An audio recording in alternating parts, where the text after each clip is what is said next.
And when I saw that, see, I was married, and I loved submitting to my husband as long as he followed Christ. But he became abusive. I loved him. I would listen to him talk intensely so that I could pick up something that he loved, something he wanted to do. And my heart just wanted to please him so much because my heart loved him. So I wanted to please him. So I submitted until he became abusive. Delegated headship, where if someone is the head of something, like we vote them in, this leadership, we delegate to them. It's not something that's necessarily automatic, but it's something that was delegated and something that can be retrieved. Just like I'm a counselor. So someone signs and they say, hey, I'm going to, I give my consent for treatment to ladder. But they can also withdraw their consent for treatment to ladder when they see that the treatment is not of a certain standard. I have an ordinary standard of care. If I don't use that, I get sued. So just like a person can say, I'm submitting to that, they can also withdraw it. At least 1 out of every 3 men is doing some abusing somewhere, or we're running into the same man, or however that goes. Tell me your perspective on it. That's my question. The way I see domestic violence is different. You know, a life experience that I'm sharing with y'all since we're here talking today is I'm 10 years old in Houston with my mother and my stepfather one day, and the next day we moving. And I don't really know why we moving, you know, and I don't find out until I'm a teenager, you know, and by the time I'm a teenager I find out why, and it's like, huh, so he pulled a gun on her, huh? You know, so, and you understand, so my viewpoint of it is one of the most heinous things that you could do. How could you do that to another human being? Not only how could you do that to another human being, but how could you do that to another human being who you have professed your love to? Abuse that go to men from women in all different forms. My dad had a hard time admitting that he was a victim of domestic violence. He had a hard time just accepting the label, if you will. And I've worked in domestic violence for 13 years.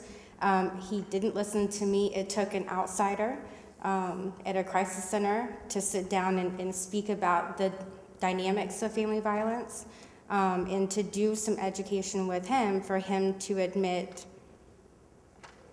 what was going on in his own home. I view domestic violence as a choice. I view it as a choice that people make, men and women. It's not, you know, I make the choice every day not to hit my partner if I get mad. I make the choice not to hit a child if I get angry, or my boss. It's a choice that you make.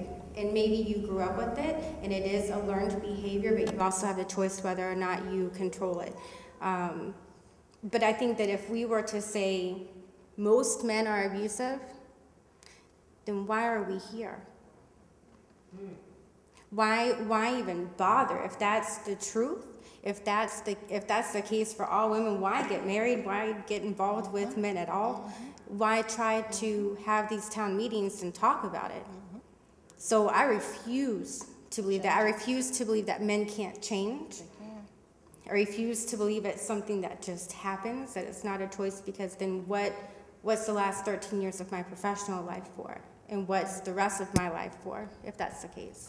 I remember one time, a couple years ago, I was looking at my mom and daddy in bed, and I was telling them the things that I seen that they went through with racism, and they were saying all white people weren't bad, all white people weren't mean. That wasn't true. And I was saying, well, you know what, I don't know, but I saw the way y'all got treated, this and that. And they said, no, Larry, it wasn't like that. And we see that now. So the same thing exists with men. Sure, all men are not abusive. Certainly not. That can't be. So I think the time has come for us to more or less stop blanketing everything, because it's just not so. And we have to be more realistic and more accepting and more honest about what the reality is. Are there any more questions? Man, y'all have been so fantastic to stay. And I want to know, for those of you that are not, what is your role and responsibility to hold those men accountable in some aspect of what should and should not be done against women. What role do you play in advocating for women who you know are abused by some man that you know? Part of this is starting this dialogue right now. I think the gentleman, we were talking about that over there. This is the beginning. I don't know if it played in Dallas, but it was 13 90-second soap operas about domestic violence that played on black radio stations. And so it was interesting. So I did a portion of that. And the part that I did is, what does an African-American man say to another African-American man that when he knows he's violent? And so, and I did a focus groups with a bunch of African-American men in San Francisco. So one of the things was, some men said that they would approach him when the violence was happening. But also men said that that would put them sort of in danger. And when he's escalated, now they know that she's in danger. Some men didn't care that we were going to do it. But what they came up with is to try to get in contact with him when he's de-escalated. Go to him and say, man, I don't like to see you handling your business like that. And they came up with the phrase, if you abuse her, you can't use her. And meaning that if you feel as though you have to be violent towards her, maybe you shouldn't be in a relationship. They came up with something else to tell the man. They said, give her 50 feet. So when you know that you're going to escalate and start to jump off, give her 50 feet and don't go past that 50 feet. The other thing is that I love you like a brother. Then they take him, put him in a car, and drive him to a batter's intervention program. So those are the steps that they suggested were the most positive ways to be able to do it. And us as men, we have to be more bold and say something, but often we'll see it and not say anything because we don't know how he's going to come across. But that's not an excuse. But that's how I handled it that time. And I really wish I'd spoken up differently. I was raised by my grandparents, and my grandfather used to be abusive to my grandmother, and I had